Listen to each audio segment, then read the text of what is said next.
Hi everyone, welcome back to Crazy Gamer.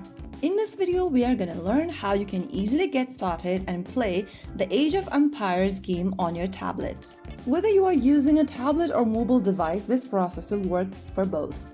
First of all, open your Google Play Store or your App Store, whichever operating system you have, and go to the search bar and type in Age of Empire. After you search for the application, look for the one from Level Infinite and then tap on the Get or the Install button to get the download process begin.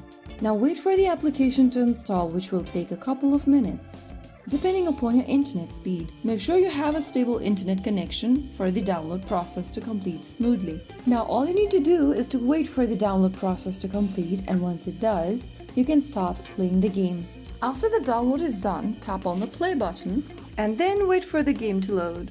Now agree to the terms and conditions of Age of Empire, select your country, check on all of these boxes and tap on accept all. Right after you do that, you will be going through a small tutorial on how to function. The game will tell you exactly what to do and how to play, and there you have it. So that is how you can get started and play Age of Empires on your tablet.